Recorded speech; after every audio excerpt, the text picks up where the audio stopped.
Had had he Sir, he has been, had he been going sir, he had been going, sir. going.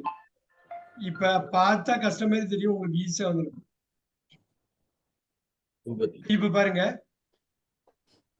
அவன் பேசியிருக்கானா, அவன் பேசியிருக்கானா, அவன் பேசியிருக்கானா, as he Have spoken அவ்வளவு. has spoken.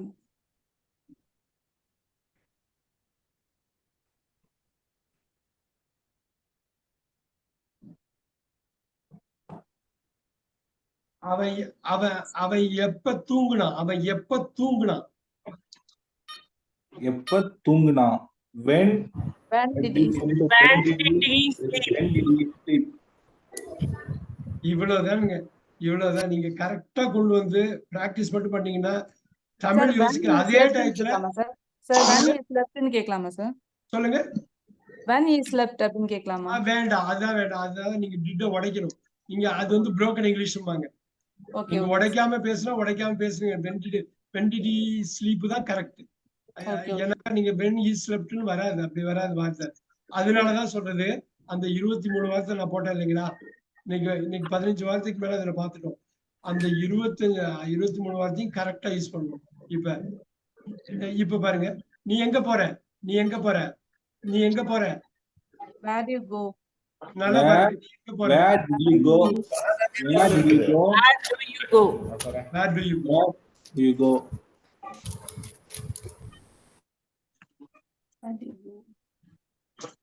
Okay, நீ எங்க போவ, நீ எங்க போவ, Where will you go? where will you go இப்ப புரியுதா மேம்?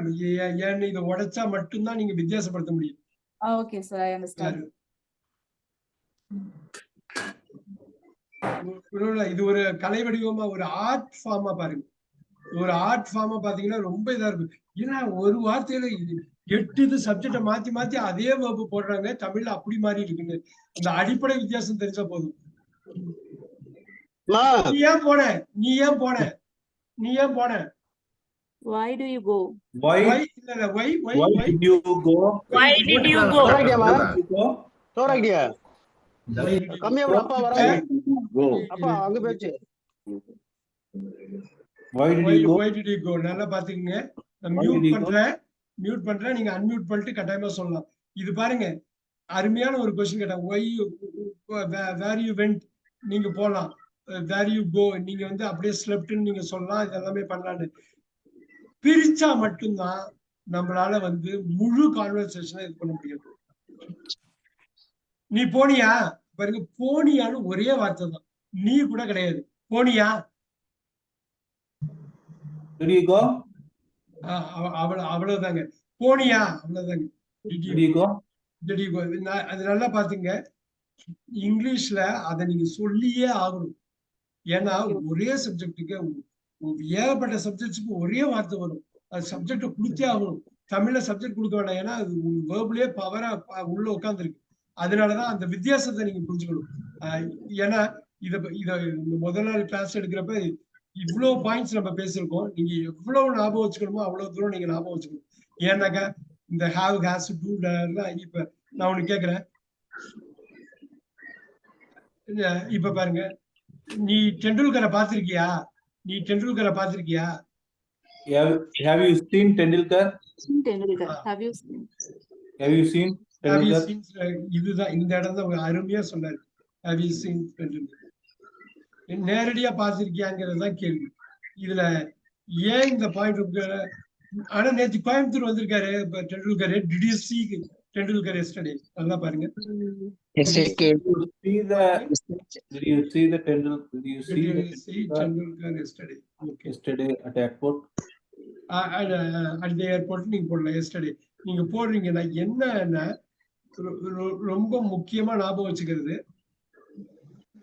1 2 3 4 5 6 7 8 9 10 11 12. இப்ப நீங்க வந்து போடுறீங்க, நீங்க ஒண்ணு இது பண்றீங்க. நீங்க எப்படி வேணாலும் கொடுக்கலாம். ஈட்டா இந்த பாருங்க, நீங்க ஐய மனசுல வைங்க. Eat, I am eating, have eaten, have been eating. ate was eating, had eaten, had been eating. Will eat, will be eating, will have eaten, will have been eating. பாருங்க sleep மனசுல வைங்க. I sleep. Sleep, I am sleeping, have slept, have been sleeping. Slept was sleeping, had slept, had been sleeping. Will sleep, will be sleeping, will have slept, will have been sleeping. இங்க பாருங்க. தூங்குகிறேன், தூங்கிக் கொண்டிருக்கிறேன், தூங்கி இருக்கிறேன், தூங்கிக் கொண்டே இருக்கிறேன். தூங்கினேன், தூங்கிக் கொண்டிருந்தேன், தூங்கி இருந்தேன், தூங்கிக் கொண்டே இருந்தேன். தூங்குவேன், தூங்கிக் கொண்டிருப்பேன், தூங்கி இருப்பேன், தூங்கிக் கொண்டே இருப்பேன். இவ்வளவுதான். இப்ப அந்த கான்செப்ட் மனசுல